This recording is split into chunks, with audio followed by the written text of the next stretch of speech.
Muteki yo koso. Salut à tous. Bienvenue à tous pour cette nouvelle heure de son japonais. Eh ben, on commence avec un grand classique des années 2000, 90-2000. On est à la limite entre les deux puisque la saga, puisque c'est une saga de plusieurs séries et OAV, s'étend sur les 2 décennies, si j'ose dire, la fin de l'une et le début de l'autre. Slayers, bien sûr. Slayers, bien sûr, ouais. Le générique de la première série, et je fais évidemment un bisou à ma douce et tendre qui s'est mis en tête de me faire redécouvrir cette série que je connaissais déjà mais que j'avais oublié. Forcément, ça fait des années qu'on une fois qu'on l'a vue une fois, effectivement tu te dis bon bah c'était cool, et puis bah arrive déjà la suivante, ou alors arrive déjà une autre série, et donc tu passes déjà à autre chose, et ça fait longtemps que je l'avais pas regardé. Et ben j'aime bien, ça a pas trop vieilli, ça a vieilli graphiquement parce que c'était le graphisme de l'époque, c'était très anguleux, tu sais, voilà. Mais ça a pas vieilli en termes d'ambiance, et j'aime beaucoup. En termes d'histoire, c'était pas mal. Franchement, en termes d'histoire, c'était pas mal. Slayers donc, qui continue ensuite avec Slayers Next, Slayers Try, et puis alors plein d'OAV, Slayers machin, Slayer truc, Slayer voilà. Oui, en fait, Slayers a un peu monté cette marque avec une saison, c'est un nom particulier, puisqu'en fait aujourd'hui on aurait dit Slayers saison 1, saison 2, aujourd'hui on aurait dit comme ça. Ce qui existe pour les tokusatsu par exemple, avec nous on a Bioman 1, Bioman 2, Bioman 3, au Japon c'est l'inverse depuis déjà les années 70, avec une série par saison, c'est-à-dire que l'histoire se répète, l'histoire recommence à chaque début de nouvelle histoire, saison. Mais avec le principe des... Et il y a un truc que j'aime bien moi dans Slayers, c'est que la narration, c'est l'héroïne qui l'assure. En fait, c'est elle qui raconte sa propre histoire. Par exemple, la narration à la fin de l'épisode, tu sais, est-ce que à la manière de Dragon Ball, est-ce que Son Goku s'en sortira? Vous le saurez au prochain épisode, etc., etc. Non, là c'est est-ce que c'est Lina Inverse qui raconte comment Lina Inverse va s'en sortir? C'est très amusant finalement ce truc-là. On n'est jamais aussi bien servi que par soi-même au final. En fait, au final, voilà. C'est exactement ça. c'est exactement ça.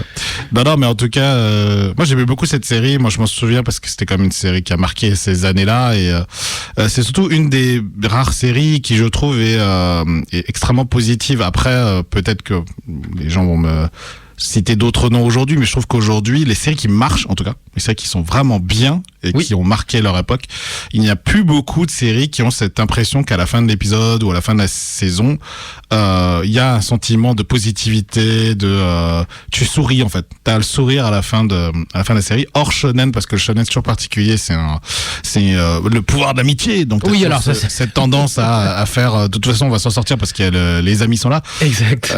Non, cette série c'est pas ça, c'est pas le pouvoir d'amitié, c'est un peu Neketsuesque, mais pas trop. C'est un peu le pouvoir d'amitié, mais pas trop. Quand même un petit peu. Un peu quand même, mais pas trop. Mais pas trop. Oui, pas trop, ça va encore. Et c'est surtout un dosage en fait. Et puis c'est assez décalé. C'est un dosage entre l'humour, le décalage par rapport à l'heroic fantasy, surtout à côté de Lodos. En fait, Slayers, c'est l'anti-Lodos en fait. C'est complètement. Là où Lodos c'est épique, effectivement.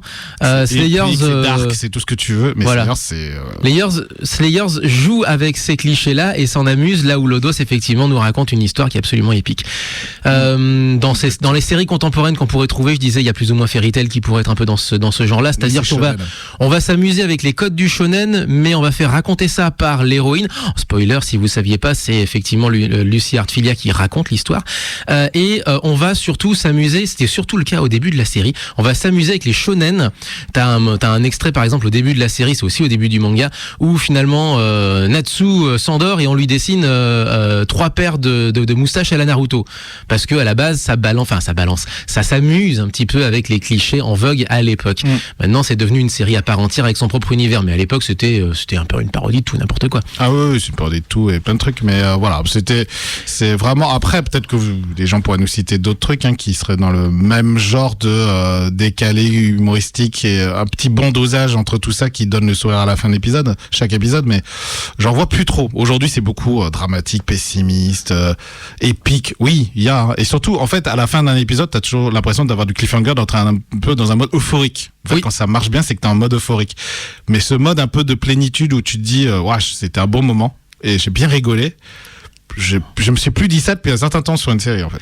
Allez, Même on sur va la télé. on va finir de gloser sur nos séries justement. Get Along pour la chanson Oui, de pardon, ouais. Slayer, l'ouverture. Et on va enchaîner. Alors on va accueillir un invité juste après cette petite pause musicale parce qu'on a déjà beaucoup parlé. Et on va enchaîner sur ta sélection à toi, mon Léo. Alors c'est quoi? Tu as choisi du Il était une fois la vie japonais. Explique-moi ça. Tu veux commencer par celui-là parce que j'avais On passe plusieurs. de l'animé à l'animé. Ah, on va très rester bien. sur le même voilà. Très bien. Sur le même plan. Du coup, justement, celui-là, c'est pas du tout. Alors, celui-là m'a donné effectivement le sourire, mais c'est d'une autre façon. Parce que c'est Hataraku Saibo, donc c'est Cell That Works. C'est le sous-titre et c'est le titre anglais aussi. Et c'est le Il était une fois la vie japonais. Avec les globules rouges qui ont des 2 yeux et une bouche. Avec des globules. Non, les globules rouges sont des personnages humains. C'est humanisé en fait. Et en fait, c'est vraiment ça aujourd'hui, donc fait en 2018. Ouais, c'est l'année dernière que ça a été diffusé. Ou printemps. Non, c'est printemps. C'est même cette année, 2019. Et moi, j'ai beaucoup aimé, en fait, cette série parce que c'est très drôle et très éducatif. En ce moment, je suis très éducatif, etc. Et c'est très bien. Franchement, pour ceux qui veulent découvrir le corps humain, il y a Il était une fois la vie qui est très bien, mais un peu, c'est les connaissances de la biologie humaine, de la connaissance du corps humain à l'époque. Sous-traité. Donc, il y a des trucs qui sont aujourd'hui pas faux, mais en tout cas qui sont plus corrigés. précis en tout cas Ouais. dans le traitement. Sous-traité au Japon d'ailleurs, il était une fois la vie, c'était Tout à fait. Tatsunoko Productions qui Tout à fait. le sous-traitait et les billes, l'argent venait bien entendu d'une coproduction européano-canadienne. Allez, Exactement. Hataraku Saibo sur Muteki pour commencer cette émission. 04 118 39 18 15 pour nous écouter, pour nous appeler durant cette heure d'émission et Nuteketiradio.fr, bien et sûr. bien sûr, et notre invité ce sera Pierre Renaud de Jamé, le site de référence en termes de musique japonaise. Ce sera juste après cette petite pause musicale. 手助けされてる働く細胞最高働くぞ毎日修行中今日も雑菌排除最近ウイルス出てこいや絶対逃がすなユーソプロフェッショナルな働く細胞最高働くぞ毎日戦場37兆個の一人次に会えるのはいつかな誰かのために一生懸命あなたも私も必死働いてるみんなのために命のけがさつないでもって健康を第一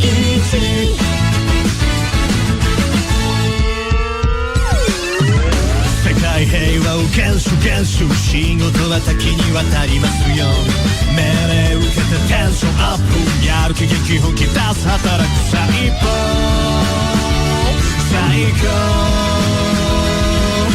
働くぞ毎日ドラマティック異常はないかチェックやれ一息入れますかお疲れはいおしゃべりどうも最高働くぞなんだかな仕事が好きすぎやるべきこともやり抜くため仲間負けない知らない諦めない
DJ Ozma. Yo.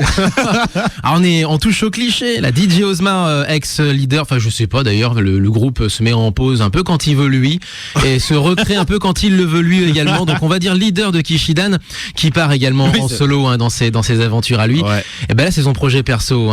Et la chanson s'appelle, alors ça s'appelle comment?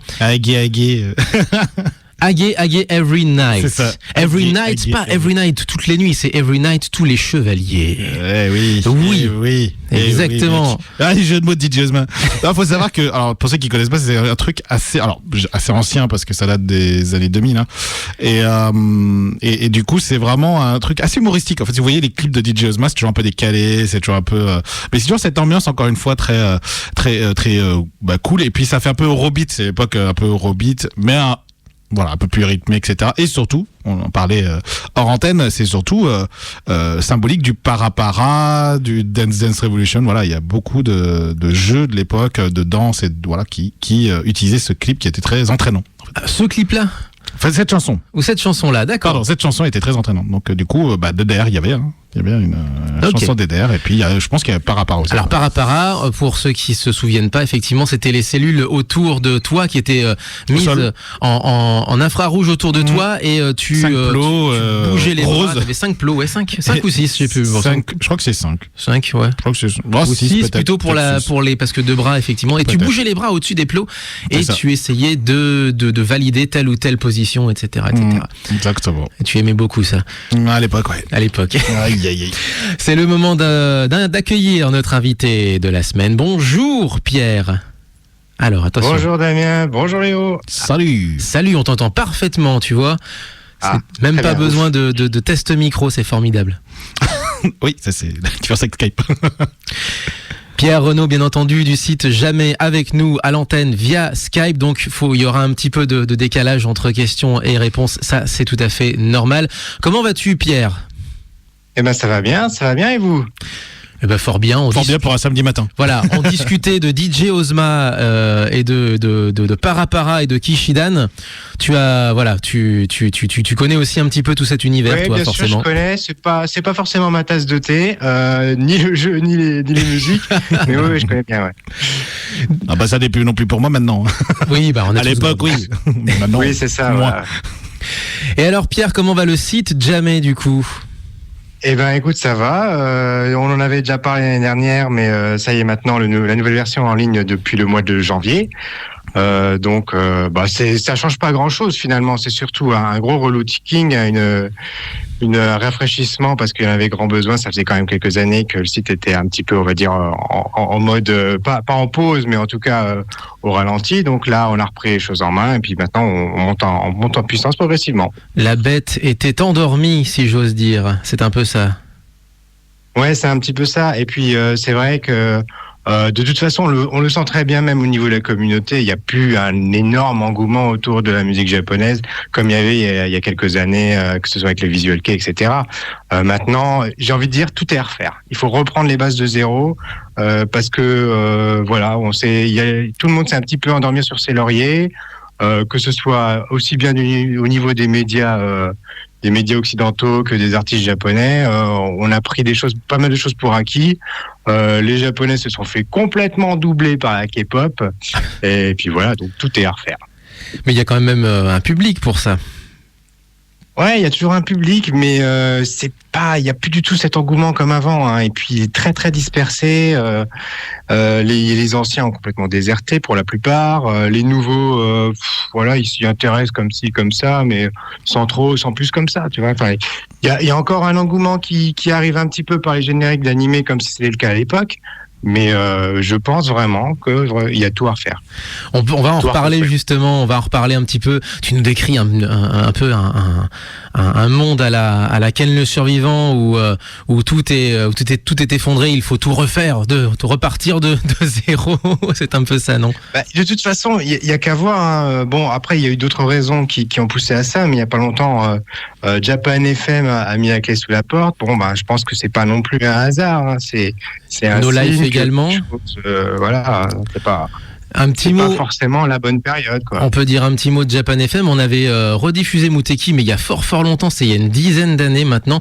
On le rediffusait sur Japan FM, l'ancienne mouture, celle de Togen.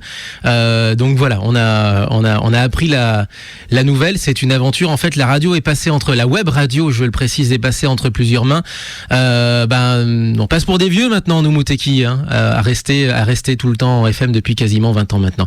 On va en reparler justement de tout ça, Pierre. Ça va être extrêmement intéressant dans le sens où en plus de ça, c'est pas la dernière fois que tu vas venir à l'antenne puisque on a un petit partenariat mensuel. On va essayer de faire une mensuelle. On aurait dû commencer ce partenariat dès septembre, mais septembre c'était toi qui étais pas dispo, octobre c'était moi qui étais pas dispo. C'est ça, j'ai eu quelques petits problèmes de santé qui ont fait qu'on a dû repousser. Et du coup, moi, j'étais pas là, justement. Et là, on commence en novembre, ça y est, voilà, c'est la première émission de novembre. Et donc, Ça y est, on commence enfin ce partenariat avec Jamé. Et donc, si tu es d'accord, on se retrouvera ensuite début décembre Mais bien encore sûr, pour avec une plaisir. carte Et puis, ça blanche. fait tellement d'années qu'on en parle, qu'on voulait absolument Oui. bosser ensemble, que ça se fait enfin. Enfin, c'est clair, voilà. Et ben justement, on va prendre une petite transition puisque tu me parlais. Alors, Jamé, il y a une particularité. Donc maintenant, tu es sur plusieurs réseaux sociaux, bien entendu. Enfin, vous êtes sur plusieurs réseaux sociaux. J'inclus un peu tous ceux qui participent un petit peu à cette aventure-là, et notamment sur Facebook, sur Instagram. Et tu nous annonces notamment et pas mal de news un petit peu dans ce sens-là. C'est-à-dire que tel ou tel groupe arrive enfin sur les plateformes de téléchargement. C'est ça. Et le dernier en date, c'est Jam le Jam Project. Project. Voilà. Voilà. Et ça, c'est vraiment un groupe qui me tient à cœur parce que bon, je résume un petit peu. Le Jam Project, c'est C'est un groupe All Stars, quoi, comme on dit. plusieurs grandes figures des animés songs qui se sont mis à bosser ensemble au début des années 2000. Donc il y avait Hironobu Kageyama en tête de proue, et du coup ils ont fait un groupe, et ils ont fait plusieurs génériques d'animés comme ça, et surtout ils ont fait les génériques d'une série de jeux vidéo, Super Robot Wars, Super Robot Tyson.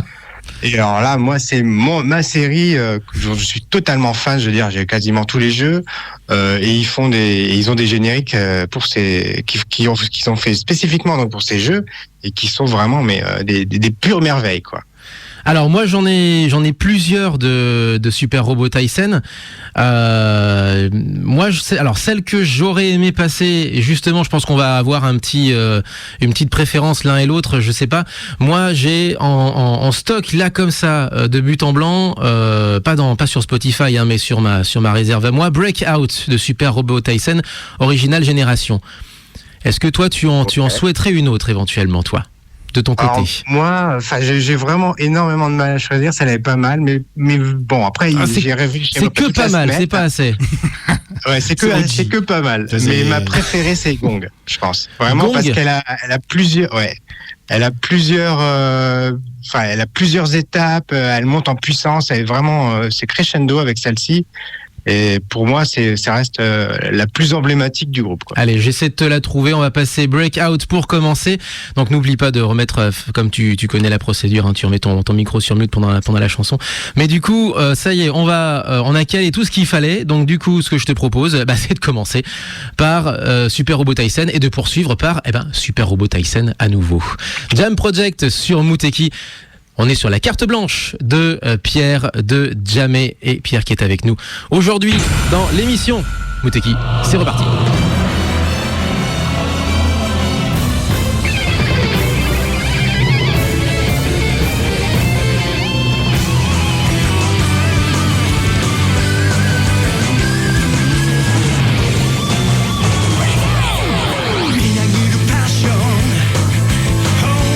Showtime.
無敵を聞きやがれ。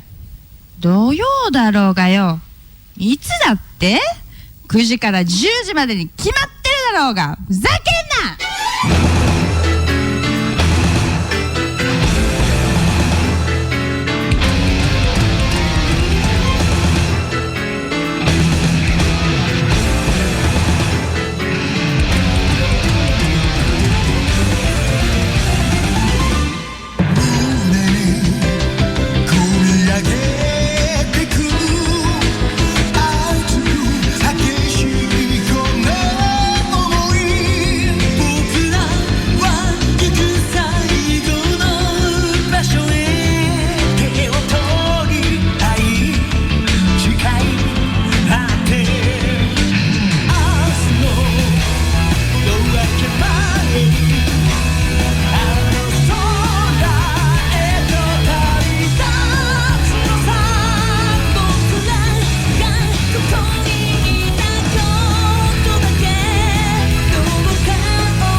Jam Project, Juste à l'instant, eh ben voilà, d'un seul coup, poum, allez, Boum, allez, voilà. Vas-y, maintenant, prends ton robot et vas-y, maintenant. C'est parti, tu as envie de conquérir le monde ou de sauver la Terre ou je ne sais pas, ou Ah bah non, là, d'engager c'est plein de l'univers, petits robots à combattre pour toi et de Non, mais dire là, c'est hey, l'univers, mec. Voilà. On a des robots partout, des vaisseaux spatiaux. Enfin, voilà, la totale. Jam Project sur Spotify désormais et on est toujours avec Pierre et c'était la sélection. En tout cas, la carte blanche de Pierre Renaud de Jamais, tu es toujours avec nous. Je suis toujours là. Ah, parfait. Et donc toi aussi tu as envie de reconquérir le monde et de refaire pour la 8e fois ce jeu que tu mets 30 ans à finir parce que c'est un tactical RPG, on le rappelle hein, pour ceux qui ne connaîtraient pas, avec plein de petits robots. C'est très très long, oui. Et c'est très très long. Et puis, il y a plein de robots. C'est très très long, mais de toute façon, il y en a tellement que t'en as pour toute une vie, quoi. Ouais, et puis t'as tous les robots des classiques de partout, de toutes les séries, c'est un crossover, donc pouf. Et dans la toute dernière série, dans le tout dernier, le Super Robot Tyson T, qui est d'ailleurs même sorti sur Switch, on retrouve carrément Captain Airlock, Albator, avec l'Arcadia, quoi. Parce que Donc, d'accord. pour parce- les nostalgiques, voilà, quoi. Merci, merci Bam. tout. Alors, j'allais Ça dire pète tout. Bam Presto, mais c'est plus eux maintenant. Ça a été Bandai. englobé dans un truc plus. Enfin, ils se sont fait avaler. C'est Bandai. Voilà, Bandai du coup désormais. Bravo. Enfin, Chez nous, d'ailleurs, ils sont à côté de chez nous. Ils sont à Lyon. Hein, nous, oui, c'est vrai. Bandai Namco Europe. Chez nous, Exactement. et c'est à Bandai Lyon. Namco Europe qui est à Lyon. C'est à Lyon. Exactement. Bah, ça va faire plaisir à Émilie. Bonjour. Ouais. Ex Bandai Donc Namco voilà, justement. Donc voilà, non, mais c'est de toute façon, c'est. Alors, en plus, ça commence un peu à marcher. Enfin, je sais pas ce qu'il en est réellement, mais moi, j'ai l'impression que ça marche.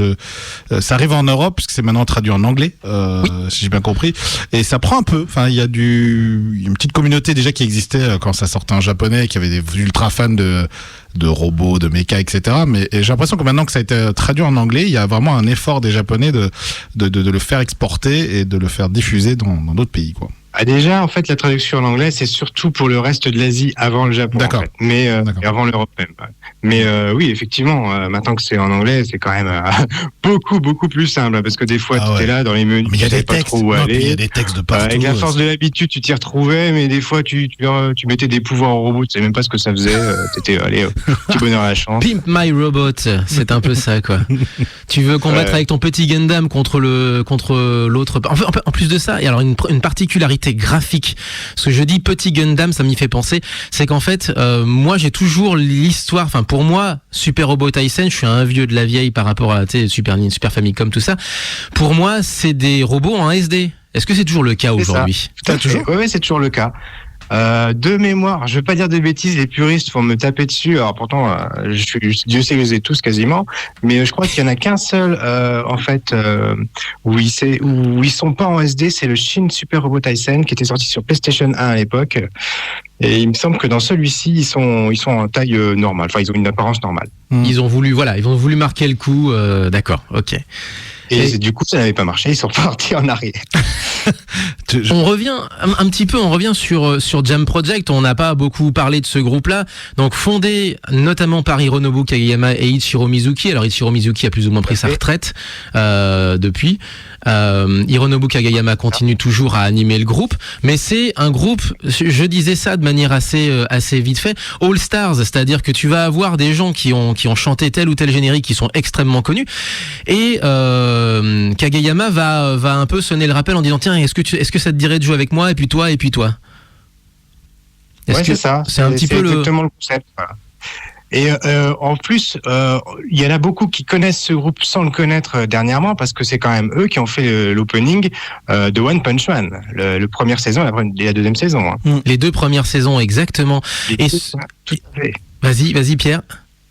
Non, je disais, oui, t'as raison, c'est ça. Les 2 premières saisons, c'est eux. Et voilà. Et donc, on retrouve ces génériques-là maintenant sur Spotify. C'était pas le cas avant. Exactement. Et en fait, il y a quelques années de ça, c'était pareil, mais au Japon. C'est-à-dire que le Jam Project, c'est un groupe qui a été fondé en 2000, donc il y a quasiment 20 ans, qui a l'âge de Muteki. C'est fou ça. C'est un groupe qui a l'âge de Muteki. Et donc, qui était connu surtout, justement, des fans des vieilles séries, parce que, oh, regardez, c'est le chanteur de telle série. Et ce qui m'avait marqué, en fait, on avait reçu plus ou moins, enfin, plusieurs personnes qui avaient fait notamment le Nico Nico Chokaigi ou qui avaient participé ou qui avaient assisté. Donc tous les rendez-vous sponsorisés, mis en place par Nico Nico Doga, le YouTube pour otaku japonais en quelque sorte. C'est comme ça que je pourrais schématiser un petit peu C'est du streaming. la chose. Et donc à l'époque, donc il y a quelques années de ça, c'était le point de rendez-vous des jeunes otaku japonais. Et le Jam Project, justement, faisait figure au milieu de tous ces petits genoux qui faisaient de la Nisong en amateur. Le Jam Project faisait figure, ça m'a marqué, de grands anciens en quelque sorte. Donc ils ont renouvelé leur génération comme ça en se montrant sur les plateformes de vidéos japonaises, quoi. Ouais, c'est ça, ouais. Et d'ailleurs, le Jam Project était déjà venu en France. C'était lors de Chibi Japan Expo. C'était en 2008. Oui, Voilà. c'est vrai, en 2008, et ils étaient Et- revenus ensuite avec Lantis, Amuse et Lantis, qui voulaient faire leur promo en France il y a quelques années de ça, 2015, quelque chose comme ça. Et pour la petite histoire, c'est moi qui m'étais chargé de leur venue, puisqu'à l'époque, je travaillais pour Japan Expo. Ah bah tiens, voilà, ça en a brassé du monde, Japan De Expo. toute façon, Japan Expo à l'époque, de toute façon, c'est un peu incontournable. Même aujourd'hui, c'est un peu incontournable. Et voilà. Non, mais c'est vrai que ce groupe en plus fait un peu vraiment écho aux animés ou même aux Sentai, tu vois, Tokusatsu. Enfin, ça rappelle vraiment ce côté épique à la japonaise, de générique épique à la japonaise, parce qu'il y a vraiment ce sentiment de montée en puissance. On le sent dans les génériques, hein, de toute façon, et dans les chansons. Et ce côté-là, encore une fois, on le retrouve pas vraiment dans d'autres groupes de musique japonaise. C'est vraiment typique, quoi. C'est vraiment monter en puissance, le lyrisme. Il y a une sorte de lyrique, tu vois, derrière ces chansons. Mais pas lyrique au sens, mais tu vois, même vocal, voix féminine très haut perché, tu vois. C'est Oui. plus du lyrisme, du lyrique vraiment, ouais, neketsuesque, on peut presque dire ça. C'était un truc vraiment japonais. Ah mais Typique c'est japonais. surjoué, c'est Ouais, c'est c'est ça. sur mise en scène et c'est ça qui plaît justement. Exactement. Pierre, tu es d'accord avec ça? Ah oui, oui, complètement. Il faudrait que vous regardiez, c'est que vous pouvez trouver sur YouTube des vidéos de Robo Nation, par exemple, Mm. où vous voyez le public mais complètement déchaîné en train de chanter des génériques qui ont 30 ans là, mais c'est un truc de dingue, quoi. Ouais, ouais. Et un truc où je veux justement là où je veux en venir, c'est notamment, tu me parlais de paysages de fans justement de musique japonaise qui est un peu plus déserté qu'à la grande époque. Je trouve qu'il y a un point, un village qui résiste encore et toujours, c'est l'Anisong, et il y a un vrai public pour ça. Et ce qui est amusant, c'est de voir des petites conventions, pas forcément les grosses, hein, mais les toutes petites, celles qui sont organisées par les BDE de telle ou telle école de graphisme ou École d'ingénierie d'ingénieur, informatique, école de voilà, commerce, exactement. tout ce que tu veux. Et il y a toujours des karaokés ou des blind tests d'Anisong ou des choses comme ça. C'est marrant, c'est quelque chose qui s'est renouvelé en fait. Ah ouais, et moi je suis convaincu que c'est absolument là-dessus qu'il faut creuser, quoi. Il faut mettre les bouchées doubles sur les Anisong parce que non seulement c'est par là que passent la plupart des groupes, hein. Je veux dire les grands groupes du moment, ils font tous des génériques, hein.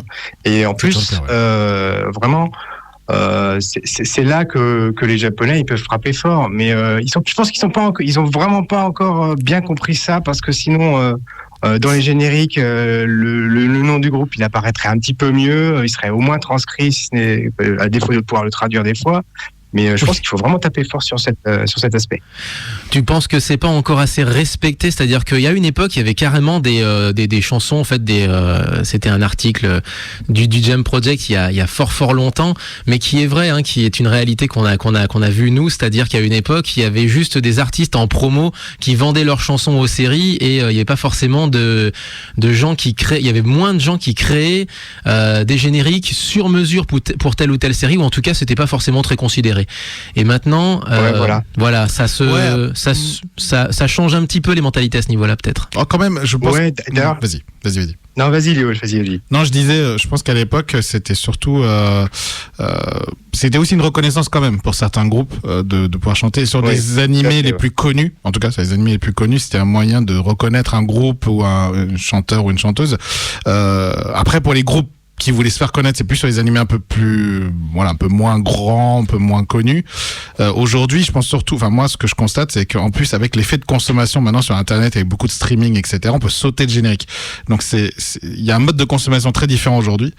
Effectivement, il faut vraiment que les Japonais réfléchissent à la manière de faire les choses. Je pense que les gens se souviennent plus de BGM maintenant, aujourd'hui, de musique que de chansons. Maintenant, c'est mon avis, hein, c'est plus mon sentiment aujourd'hui, mais malheureusement D'ailleurs, tu parlais de création spécifique là, Damien, par rapport aux animés, et c'est super intéressant de regarder ce qu'ils ont fait avec la série Gundam The Origin. C'est Sugizo qui s'est chargé un petit peu du truc, puisque Lunassi a fait l'opening, mais pour les endings, c'est Sugizo avec des collaborations diverses. C'est à la fois des nouveaux titres, des reprises de choses qu'il a fait lui, mais chantées par une voix féminine ou d'une voix masculine, ou alors même carrément des reprises des tout premiers génériques de Gundam remis au goût du jour, et ils sont vraiment fabuleux, somptueux, quoi. Donc c'est un travail pour la série et non pas pour la promo de l'artiste. Tout à fait. Ouais. Moi, je pense vraiment, tu as totalement raison, il faut que les Japonais arrivent à comprendre que, malheureusement pour eux en tout cas, la vague Hallyu, donc la vague K-pop, et pour nous, la vague K-pop venant de Corée balaye tout là en ce moment. C'est assez hallucinant, et donc les Japonais doivent comprendre effectivement et trouver un angle d'attaque, parce que même le Japon s'est envahi par la musique coréenne depuis longtemps. Et puis même la musique coréenne a envahi le Japon, ce qui est quand même déjà un truc assez hallucinant en fait de base. En fait, rien que ça là-dessus, il devrait se poser des questions. C'est ça, je suis d'accord. Et ça, c'est un phénomène qui existe depuis assez longtemps. Nous d'ailleurs à Muteki, on essaie d'aller au-delà pour le coup. On avait reçu justement un groupe de rock il y a 2 semaines de ça. On avait fait découvrir notamment du post-rock coréen, Jambinai, qu'on a retrouvé, que peut-être vous Français avez vu sur vos écrans en Mondovision lors de la cérémonie de clôture des Jeux Olympiques de Pyeongchang. Oui, messieurs, dames. Si vous les avez vus il y a 5-6 ans, ils s'étaient passés en tournée en France de manière en catimini totale. Ouais. Et aujourd'hui, ils jouent dans des très grandes salles, ils sont extrêmement considérés. C'est Jambinai au passage. Donc voilà, c'est amusant d'aller au-delà du Hallyu également. Mais d'ailleurs, Pierre, tu as aussi toi un pendant pendant coréen à Jamé, il me semble. Alors c'est vrai qu'en 2007 on avait créé Kome, qui était justement donc le pendant coréen de Jamé.